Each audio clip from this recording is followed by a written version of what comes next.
Hello, everybody. This is Daily Recall for April 21st, 2026. I'm Tom Stoukas, coming to you from Sarnia, Ontario. Not much going on today, just waiting around to see the ceasefire there with the U.S. and Iran was supposed to end tomorrow at 8 p.m. Eastern Time, but now Trump is saying he's going to extend the ceasefire, but he's going to continue the blockade of Iran. And so who knows what's going to happen. I think they're going to start fighting again, but we'll see. Hopefully peace prevails. And then not much going on the Canadian side, just the regular third world file.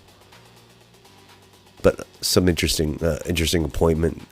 Mark Carney appointed Erin O'Toole and a couple other conservatives onto like a kind of a commission to help with the U.S.-Canada trade discussions.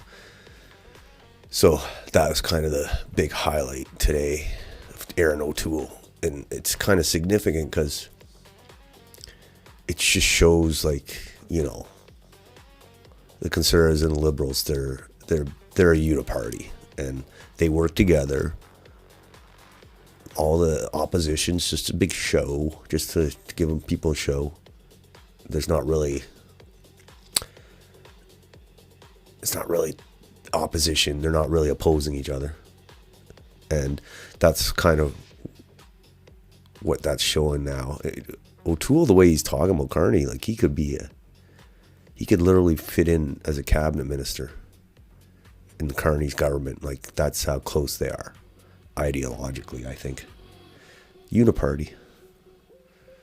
So let's just get to it. I didn't really organize anything because it's just kind of nothing much going on, just sitting around waiting to see what our government's going to do to us and if that war is going to flare up in the Middle East. And I pay attention to that war because it affects everything over here too, like gas prices, food prices, refugees.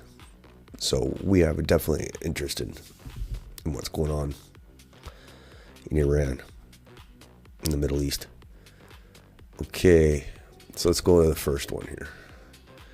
Jordan Peterson, he blocked me when he said that give him hell comment when the Gaza thing started.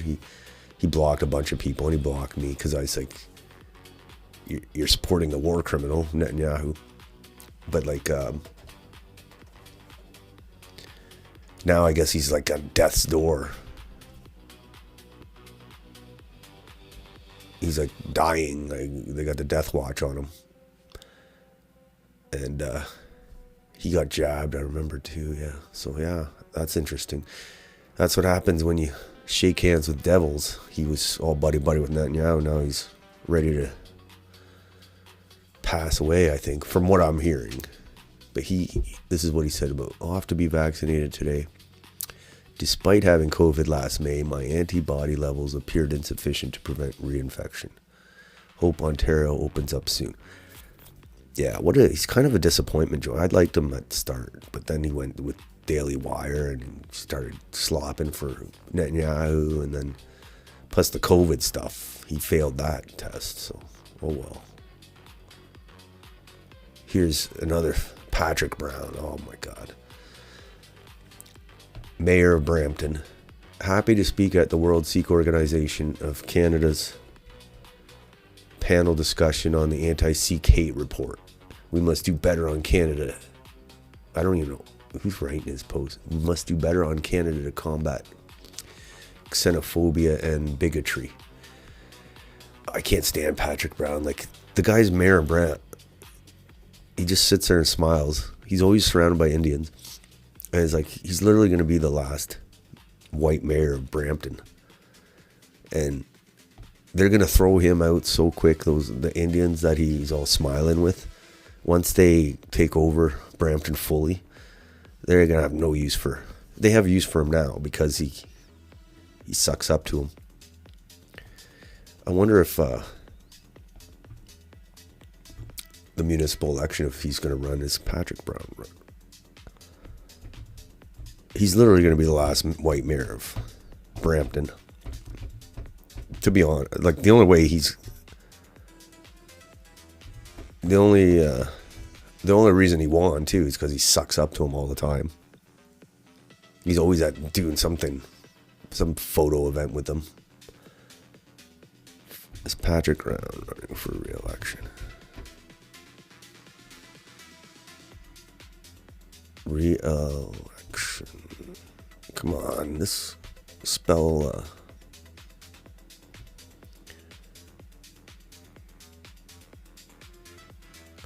What's it called?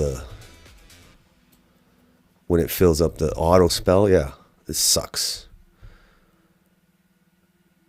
On X, I don't know. It sucks. Re-election. There we go. Holy shit. Patrick Brown running for re-election. Yes, he is. Okay. So that's why he's at the Sikh thing talking about anti-CK, because he wants to get re-elected. He's always there with that stupid smile on his face. Yeah, he'll be literally the last white mayor of Brampton. And then they'll toss him aside. Once he's not mayor, the Indians won't have any use for him. All right. Next one. This is Australia. I like to watch Australia because a lot of the same stuff happening here happened in Australia for COVID and for this mass migration stuff. It's like almost identical. 30 to 50% of all immigrants coming to Australia are Indian. We were being ethnically cleansed by India. It's the same thing with Canada. Like, it's so weighted towards India. And I'd like to pick on India because there's like 1.5 billion of them, and they all want to leave, and they're very organized. So they're going to come flood all these other countries that like when they see Australia and they see Canada, all they see is big empty countries because they're like 30, 40 million people. That's nothing. We got them we got one province worth of that. That's what they're thinking in India. So they think these are big empty countries and it's like it's going to be like nothing to take them over. That's how they think. Let's see what this guy's saying. Back to India. That is okay. Australia's, so immigration numbers for New Zealand and them are it's over 3,000 a same day. situation. It's got to be some record, right? We took in over 100,000 in the month of February alone. We can safely say now that the Anthony Albanese government is demographically trying to replace Australians and importing voters. And we know the left side of politics. We know the Greens, the Teals, your David Pocock type, and the Labor government. They love this multicultural Australia. They think there should be no borders. They think that sounds like the Liberal government come here and we all just live happily ever after in some fantasy utopia, right? I think it's called suicidal empathy. That's what they have. And they ignore crisis like Islamic extremists. They ignore crisis like young black kids running around with machetes treating Melbourne like GTA 6, right? But the right side of politics, at least they don't ignore those two crises. But I can tell you what they do ignore, and this is the one that pisses me off, right? 30 to 50% of immigrants coming into this country are from India, right? You want to talk about demographically replacing Australians? Well, it's happening through Indian migration. And did you know that Indians who are on visas in Australia send home every single year $7.3 billion from Australia back to India? That is Indians coming, exploiting our work, taking our jobs, and sending their profits in $7.3 billion back to their families in India. And the problem is the conservative side of politics, they'll call out Islamic extremists. To an extent, they'll call out the machete crisis, but they'll never ever touch the Indian immigration happening. I don't know why and the money being sent back there. And you ask yourself why. So I always think to myself, they're not really conservatives. They're false conservatives. They're fake conservatives.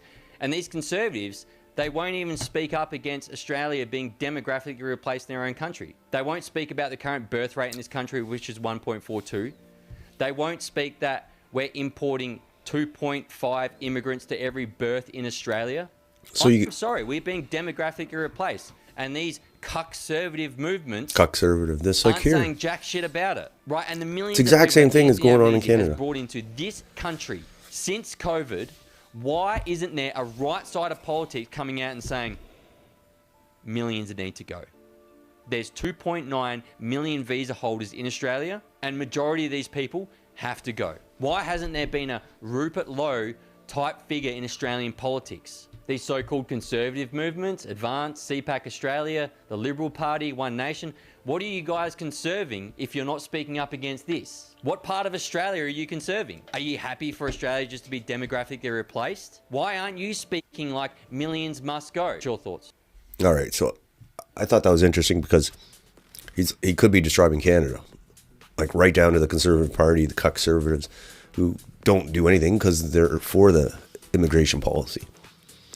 So yeah, Australia is like a carbon copy of what's going on here. And they're speaking up in Australia and they're getting jailed and they're passing all sorts of hate speech laws just like here in Canada. So it's weird. Carbon copy, same thing with COVID, Australia and Canada. Maybe Australia went a little crazy because they had this policy of like quarantining, like treating Australia like an island basically. So they were really strict on everything, but same idea though. And it's the same idea with the mass immigration.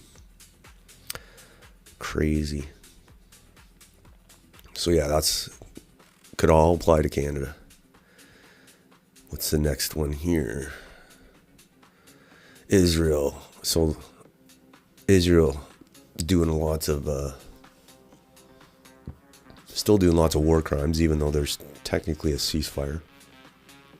See these videos every day. Israel has acted with such impunity for so long that it now posts its own evidence of war crimes, confident the world will see it and nothing will happen. Here it is setting fire to and destroying civilian homes in Eit Harun in southern Lebanon. They're trying to do Gaza and Lebanon there. Look at that. Demonic. And where do you think all these Lebanese refugees are going to end up? Probably in Canada. Some of them at least. I'm sure they would love to stay in Lebanon. But Israel wants their land, I guess. And there's Israel, this Israeli soldier smashing the head of Jesus. Because there's a lot of Christians in Lebanon. Right back from like the time of Jesus, but also the Crusades. A lot of Christians, churches gotten destroyed. They despise all Christians but hate Catholics the most by far. Yeah. Our greatest ally. They hate Jesus. They really don't like that guy. Next time they cry about their synagogue getting vandalized, show them this. Yeah, they don't mind vandalizing churches. Not that we should vandalize, people should vandalize synagogues, but you shouldn't vandalize anything. Here's this we were talking about this yesterday. The Canadian Armed Forces saying they exceeded recruitment targets, but it sounds kind of fishy. A lot of them were, they lowered the standards for admission, plus a lot of them were PRs, increase in PR, permanent residents, non-Canadians. So a lot of discussion about that. Still talking about it. Let's not forget that the Canadian military had to ditch their aptitude test that was essentially an IQ in order to recruit more people to the military. Imagine having to depend on the guy that chucks the pin and holds the grenade while holding the rifle backwards. It's a weaker military, easier for China to control, a perfect military for a non-serious country. That's from BUAC. Military ditching aptitude tests for some applicants will start accepting recruits with medical conditions. Yeah, that was 2 years ago. But now we're seeing those changes in the admission numbers come to fruition, I guess. Yeah. The Canadian military used to be very respected, especially after the World Wars in Korea. And then they got really vilified. I remember Somalia, they had a mission in Somalia and they got in trouble for some kind of torturing some kid or whatever. And they, instead of like saying, oh, you know, we gotta maybe do better or whatever, they went crazy and they disbanded the whole airborne unit, I guess, and just vilified any kind of soldierly attitudes since then, like made it all woke and useless. So we'll see. The military, they're probably going to come after us. They're not going to protect us from Russia. They're going to come after us. Okay. We'll keep an eye on the military. But you see the people running the military in Canada, it's like, I don't really have a lot of faith in them to protect us. Send me a few machine guns and box ammo. I'll protect myself. Okay. Next. This is Toronto. Oh my God. Toronto I used to live in Toronto. This never was like this. I never seen the subways like this ever. Look at it. It's like Africa. It's like India.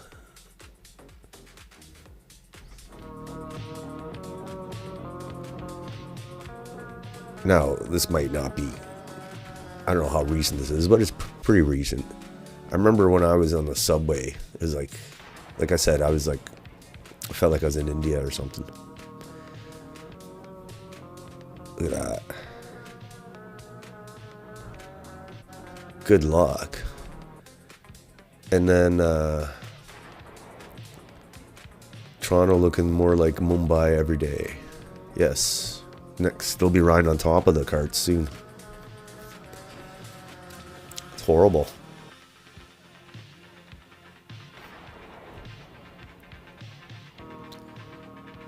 I've seen so many videos of subway on the TTC, just people taking it, just gross stuff. Now this overcrowding stuff. Ugh. Next, Khalistan. I'm sick of these guys. Why do we let them into Canada? It's insanity. Ban all immigration from India ASAP. They say, oh, they're not Indian. The Hindu people get mad when I say ban immigration from India because of the Khalistanis. Oh, like, they're not Indian. Well, they come from India. They look Indian to me. Most Canadians really don't care about Indian sectarian rivalries. We just want you guys to settle it over there, not over here. It's not that complicated. I saw this, how the Khalistan movement's ties to drug trade and gang culture endanger North American communities. So, Khalistan movement, originally born out of political and cultural aspirations for an independent Sikh state, faded and has now, failed and has now evolved into a complex and multi-layered phenomenon. In recent years, its ambitions have expanded beyond the ideological sphere with significant ties to the illicit drug trade and gang culture, particularly in the US and Canada. This evolution presents significant challenges to both North American society and law enforcement, as it blurs the lines between political activism and organized crime. So, you know, they're basically they're becoming a criminal network, you know, in disguised as some kind of a political movement. And even if they're not disguised as a political movement, why are they here? Why are we letting this political movement? Like, we got enough trouble with our own separatists. Why do we want this in Canada? And the Khalistanis don't care about Canada. They just want to use us as a base of operations and a way to make money. And they see we're suckers. So I'll never understand this. I don't know if these are the guys that Pierre's with, but they need a conservative party that's free of this Khalistani business. It's crazy. They literally don't want to come and fit into Canada. They wave this stupid flag, and we let them get away with it. So that's got to change, because they're going to get more emboldened. The more of them that come here from Emirates are direct flight. No direct flights, please. Pierre would have had a direct flight by now. That's what he says. Post World War II world in a photo. Yeah, there's that. Israel was really freaked out over this, because not that they did it, but that someone took a photo of it. But this is how they really feel about Christians and just non-Jews alike. Mostly Christians, though. All right, here's Sarnia news. One person taken to hospital after crash on 402 Monday evening. Tractor trailer in a car. They didn't say the name of the guy, of course. Probably an Indian dude driving. A lot of accidents, because it's the last bend before the trucks. It's towards the Blue Water Bridge, which goes over to Michigan. And usually there's a bend that goes by the airport, and there's a lot of, if you're like unfamiliar with this area, if you're a trucker and you've never been this route, sometimes you misjudge it. So yeah, a lot of crashes. I'm afraid to drive. It seems like there's so many more horrible accidents on the road. There's Jordan Peterson again. Serious neurological injury. There's this give him hell thing to Netanyahu. It really rotted his brain. Okay. Next. One for Sarnia too. They're still looking for that the shooter guy, I don't know his name, Kim Kondo or whatever. Shot the 20-year-old Sarnia guy, Dane Nisbet. Horrible thing that happened. And they're still looking for him. Hopefully they catch that scumbag. He's probably in Cambodia by now. Here's CTV London. Human trafficking probe leads to multiple charges against Brampton man in London. Let's read this. London's going to shit. London, Ontario. It's turning into a third world dump too. And it used to be a nice city. Victorian, very Victorian. Nice university. Now it's turning into more gun violence. More all sorts of bad things. Brampton man facing multiple charges following a London police human trafficking investigation. Police officers were at a hotel conducting routine outreach and safety checks when they identified online advertisement with indicators of a possible, third-party involvement. They identified a man they believe was facilitating sexual services, so a pimp, I guess. Officers later saw the man leaving the hotel. According to police, when officers approached him, the man ran back inside the hotel. During the pursuit, they say the suspect saw the suspect discard an item in the hallway. They seized a loaded Glock 22 handgun from the area where the item was discarded, so he threw his gun away. Okay. So the man was involved in facilitating females' activities within the sex trade, 2 cellular phones, and a quantity of Canadian currency. So he's a 24-year-old man from Brampton. So he's a pimp. And I think this is going to be far darker, is these hotels, they're owned by, like every hotel, cheap hotel across Canada and the US, they're owned by Indians. So who knows what kind of depraved sex trafficking stuff's going on with that whole network. So yeah, we're seeing a lot more of this. I don't ever remember years ago seeing all these trafficking human trafficking stories. And it were kind of, it's like in England where they had the rape gangs and the trafficking, like they're trafficking a lot of vulnerable girls, people who didn't have good family lives. So I hope it looks like it's coming here. And the way our justice system is, and they'll get away with it. It's horrible. Gotta have like, crack some heads here. None of this soft justice system. Here's a Dominion Society. This isn't multicultural culturalism, it's replacement. So that's a school in Brookhaven Public School in North York, Ontario. Well, it's Toronto. It's horrible. Like even in Sarnia, my kid's school, it's like every day there's like a new Indian kid or an African kid. It's like, what are they, like overnight delivery here? Like, it's weird. And maybe I'm just imagining things. I don't think I am though. Gotta get them free classes there. Children are our future, and we are already a minority amongst the youngest generation. We don't need to learn to live with this transformation. We need to reverse it. Yes. Gotta keep bugging them.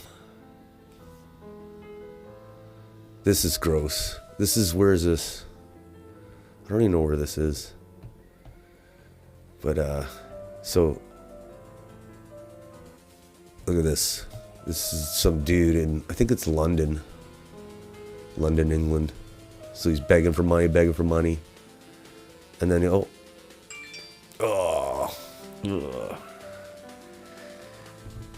I'm not trying to gross anybody out, but it's like, it seems like in like third world countries, this is like more of a thing where they just take a crap on the street or take a piss. And now I'm like, anytime I go to a big city now in Canada, I'm afraid to walk on the sidewalks without a...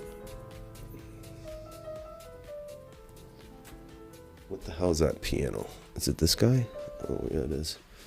So, yeah, I'm afraid to walk on the street now. Who knows what you're going to step in? All right. Here's Trump. Who knows what Trump's thinking? What's he saying? He did a big interview today saying he expects to be bombing because I think there's a better attitude to go in with, but we're ready to go. He's talking about some deep negotiations still going on. Who knows? I'm not going to try to guess. But they said they're going to extend the ceasefire. Who knows? I don't know what's going on there.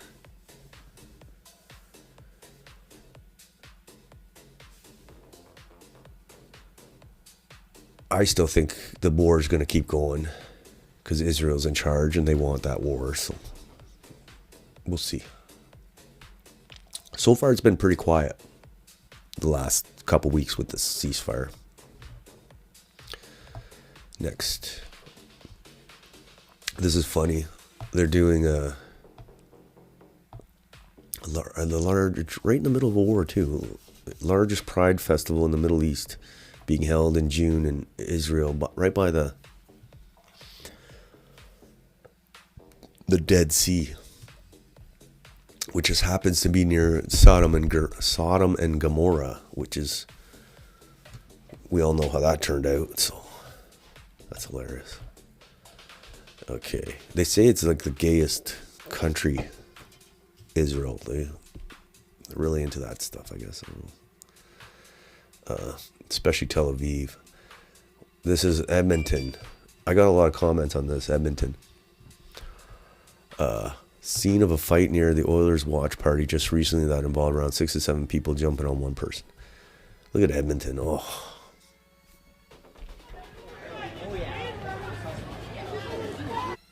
I thought this was a funny video because look at this. You punks.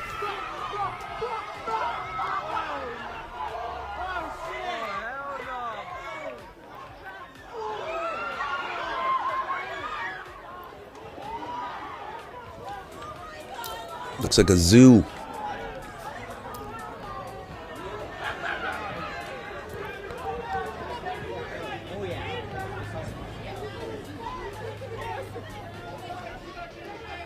Anyway, that's Edmonton.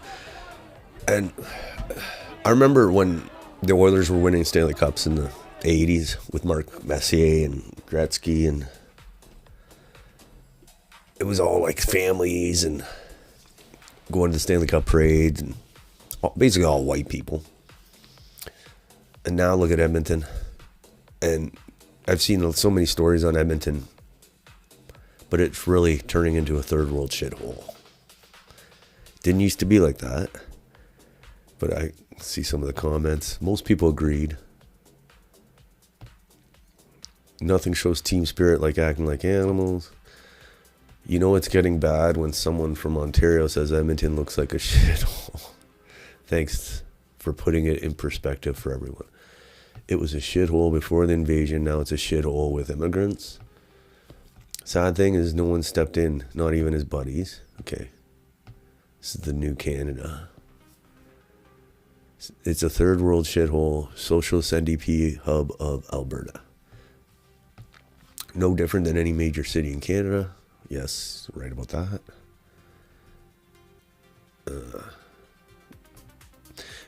We used to be a great nation when we only rioted when our home team lost the playoffs. Okay, all major cities in Canada are like this now.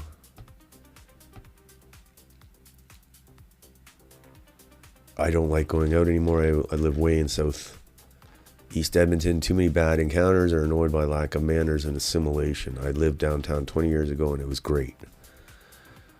Okay. They need a second referendum to boot Edmonton out of Alberta. All right. So yeah, a lot of people agreeing with the Edmonton is turned into a third world shithole. Maybe if they do Alberta separation, they'll clean it up. Maybe. That's kind of the whole point. This is the U.S. huge amounts of U.S. Air Force activity heading into the Middle East today. Largest I have seen in a while. A ceasefire deadline quickly approaches. So yeah, Trump is saying we're gonna send the ceasefire, but they keep shipping tons of military stuff to the area, so I think they're going to go back at it. We'll see. Okay, here's Aaron O'Toole. I can't stand this guy. I remember him during COVID. He's such a gutless coward. And then as soon as the trucker convoy rolled into Ottawa, they got rid of his ass because he was no good. He won't even meet with the truckers, like a wimp that he is. Tool to new advisory committee on Canada-U.S. economic relations. So, I mean, this happens. This has happened in the past where liberals pick former conservatives, kind of like retired, but they pick them for something, a commission or this or that. Like it happens, but it totally shows the whole uniparty, like just lays it all bare. Like this is the Conservative Party leader until recently, when he was replaced by Pierre Poilievre, and he's said so many nice things about Carney, and even Trudeau, he was like all on the same page with him for COVID. So like, just something like this just really just shows the uniparty in action. They take care of each other. Aaron O'Toole is the symbol of the uniparty because he was useless as the opposition leader. He basically controlled the anger. He was just there to vent the anger from his base and have nothing come out of it. And now he's working with Carney, which is, it's no surprise. Here's some other people on the list of Advisory Committee on Canada-U.S. Economic Relations. So there's Lisa Raitt. I know she's a conservative. Jean Charest. all uniparty conservatives, and Aaron O'Toole. Those are the main ones. But the point is, it's uniparty. So, but you know, the conservatives that conservative voters that think Pierre's different than Aaron O'Toole, I think they're all the same. Well, look at Doug Ford too. He's totally uniparty with the Liberals. There's no either one, whatever one you vote, you're gonna get the same result basically at the end of the day.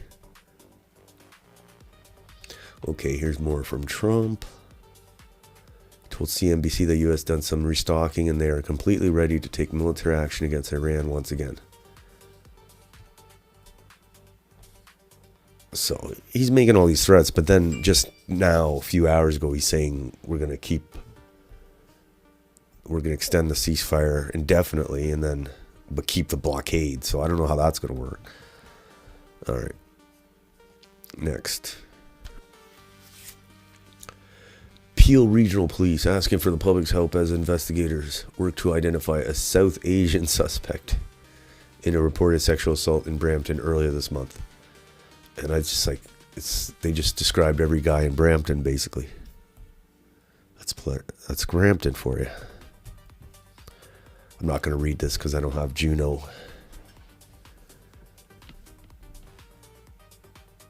Approached from behind by an unknown male and allegedly sexually assaulted. Occurred April 11th at 9:30 p.m. in a green space near Airport Road. So 9:30 p.m. Women can't even go out at 9:30 p.m. in Canada. I saw a woman at a bus station today and there's an Indian dude standing next to her, and it was broad daylight. But imagine if a woman's there at 9 at night and it's dark and there's 4 of them there, 4 other guys there. That's Brampton coming to the rest of Canada. Because when you turn into a third world country, the women can't go out on their own. That's how it is. Okay. Here I saw this.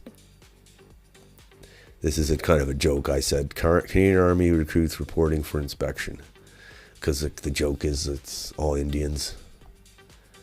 That's the Indian Army. But yeah, if they start letting, let's say Indians, visa holders that want to get permanent residence, if they say, hey, they don't allow it right now. You have to be at least a permanent resident to join the military. But if they start allowing visa holders to join the military in exchange for PR, we're going to get so many Indians joining the military because they'd rather die than go back to India. Even if they wash out, I don't think they care.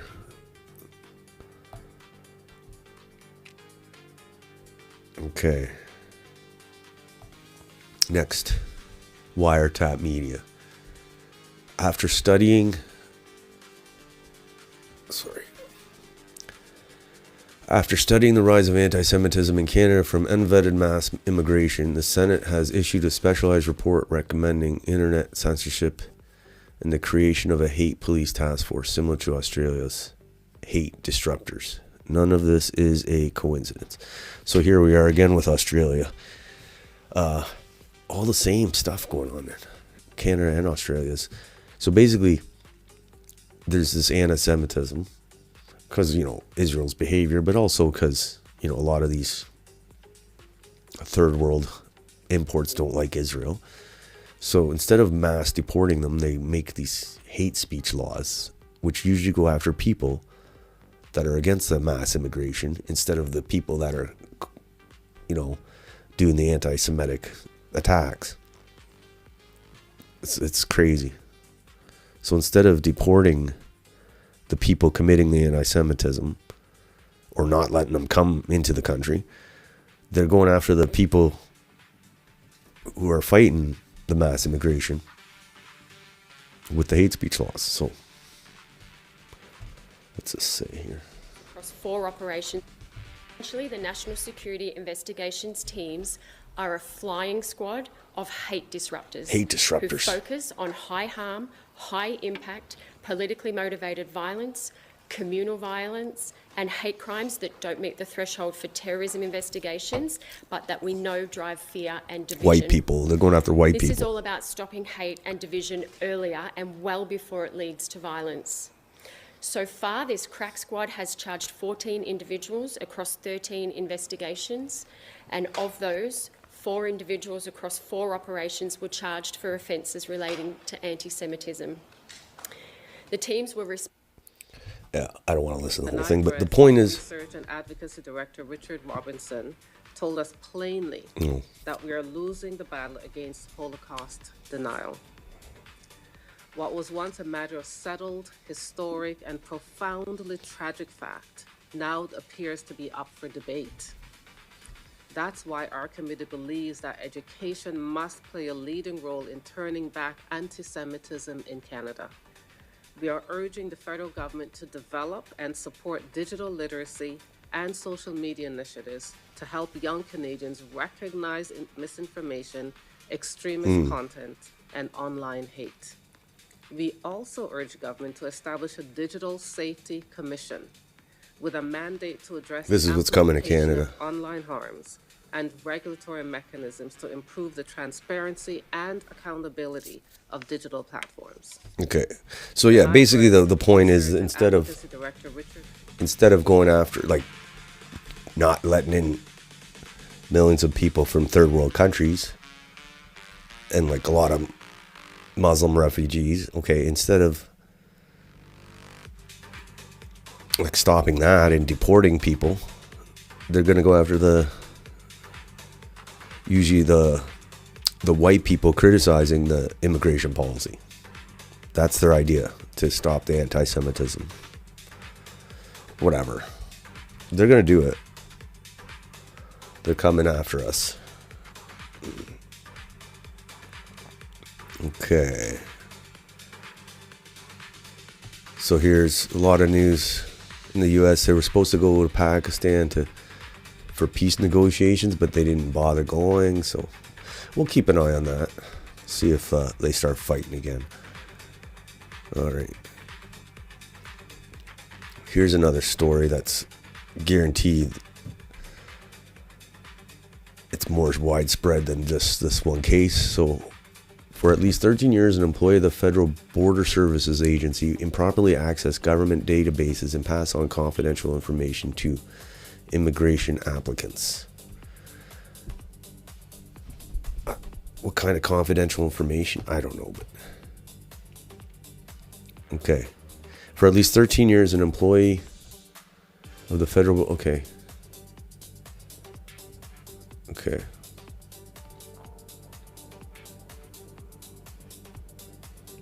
All right. Placide. Oh, God. They're not going to...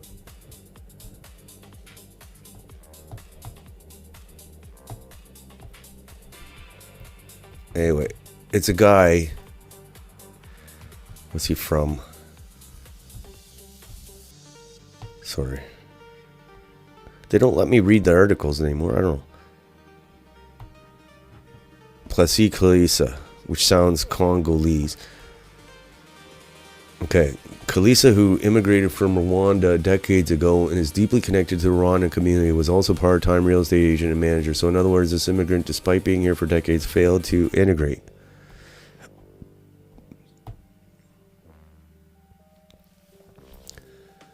So basically, what the point is this guy from Rwanda helped,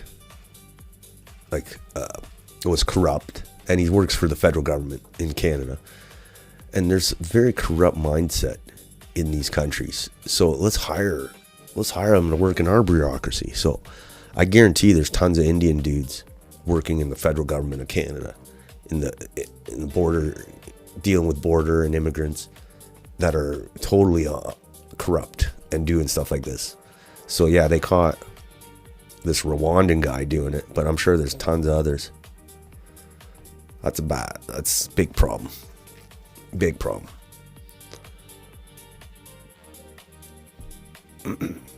There's Aaron O'Toole. O'Toole and others accept U.S. Advisory Committee role from Carney. In an interview with the Toronto Star, O'Toole said he saw Carney as a much more substantive leader with whom he agreed on many fronts. So yeah, there you go.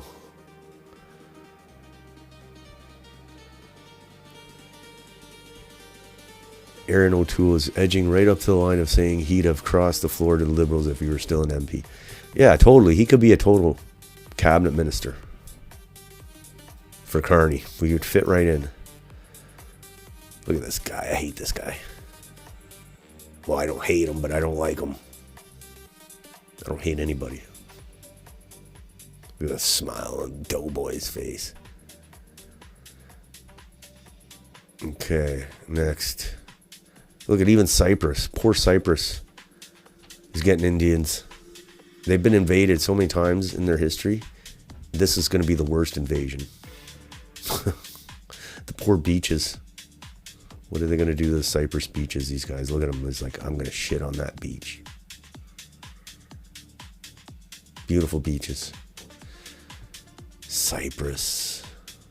No. This is a whacked out story.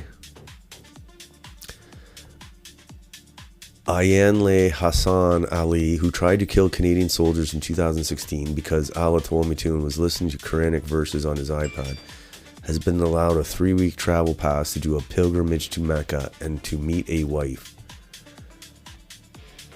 That's crazy. Canada's such a dumb country. Jumpsuit in the back of a police cruiser. Ayanle Hassan Ali faces attempted murder, aggravated assault, and weapons charges in the incident that left 2 members of the Canadian Forces lightly injured. Police say Ali was the man who walked into this Canadian Forces recruiting center, hit the master corporal at the front desk, and then slashed his upper arm, and that a second person was injured when a group of soldiers subdued him. Toronto's police chief says Ali uttered just a few words. While at the scene, the accused stated that Allah told me to do this. Allah told me to come here and kill people. Saunders warned against a blanket indictment of Islam. He says the investigation is ongoing, but so far no links to terror groups have been found. And yet this afternoon, Prime Minister Justin Trudeau tweeted, "Canadians and the Canadian Forces will not be intimidated by terror and hate. May the CAF members injured yesterday make a full recovery." The public safety minister was asked about Trudeau's tweet. The Prime Minister's comment, though, stands as a very strong statement of Canadian government policy. When terrorist behavior, violent behavior occurs, it must be dealt with appropriately. Okay. At the recruitment center today, the commanding officer said it's business as usual to an extent. So that's the history of that case. But so basically, I think the real issue is why is he getting a prison pass? Like, he should be getting a one-way ticket. If he wants to go to Mecca, send him to Mecca. Just don't let him come back, because this is ridiculous. Ridiculous. This is Canada for you, though. Should be a one-way ticket. And that's what they do. Like, they're giving all these criminals more rights than the victims. That's like the way the Canadian justice system operates. And they're doing that on purpose to destroy the country. It's called anarcho-tyranny or something. Like, there's another shot of we saw this yesterday in Shelburne, Ontario. They had the Sikh flag up to pay their homage to their new Sikh overlords. In Shelburne, Ontario today, there's another one. A lot of flag sightings. I should check in Sarnia. I don't think we have ours. I don't think City Hall has the Sikh flag up. But in Orangeville, Ontario, holy shit, it's everywhere. It's everywhere. Shelburne, Ontario, Orangeville. Okay.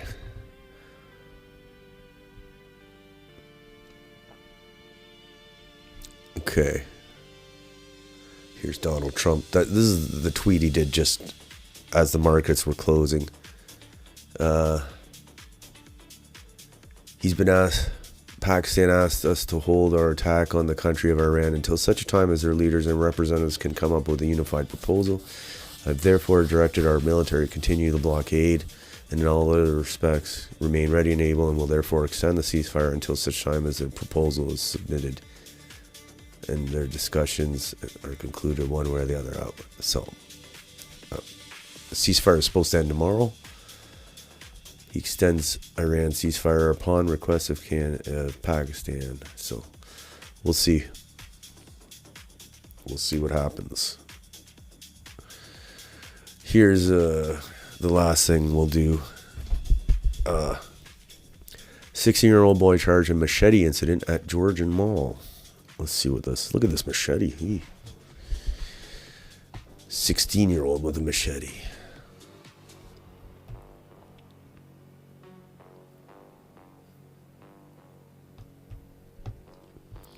All right.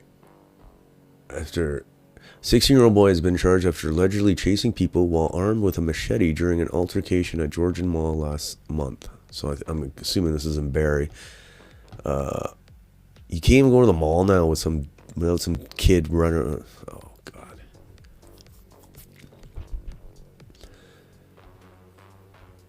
Officers found the teen involved in the incident, whose identity is protected by the Youth Criminal Justice Act, and issued a warrant for his arrest. Okay. He's now facing several charges, including possession of a weapon for a dangerous purpose. All right. So, not a lot of details. Wait, no injuries reported. So he didn't hit anybody. But this machete business is a big deal in like London. And lately in Australia, all these Africans, they love their machetes. Not so much in the States, because in the States they can get guns. So they'll shoot you in the States. But because in the UK and Australia and Canada now, it's harder to get firearms. I mean, they still get them, but so they settle for machetes. So I'm hoping this doesn't become a trend in Canada, because it's a big problem now in Australia, machete gangs. Because that's in Africa, they love to hack the limbs off people. So yeah, let's import more of that here. So I mean, this was just one incident, but I hope it doesn't. The machete culture doesn't flourish here in Canada, but it probably will. All right, we're gonna have to all walk around with machetes soon, just like Ned Stark in Game of Thrones. Don't leave the house without your sword. Okay, so that's it for today. We'll leave it with, there's Aaron O'Toole in his red. He did that red high heels. O'Toole on his way to the U.S. to get best deal for Canadians. Yeah. There's your Conservative Party right there. All right. So that's it for tonight. Like I said, not much going on. Just the third world. The continued third worldization of Canada. That's all. What's going on. We'll see. What day is it today? I don't even know what day it is. The 21st. So we'll be back on April 24th. Friday, April 24th.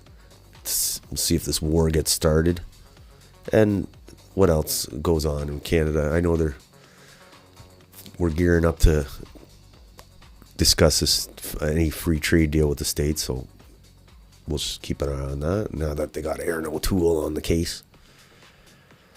So until Friday, we'll see you then. Until then, have a nice night.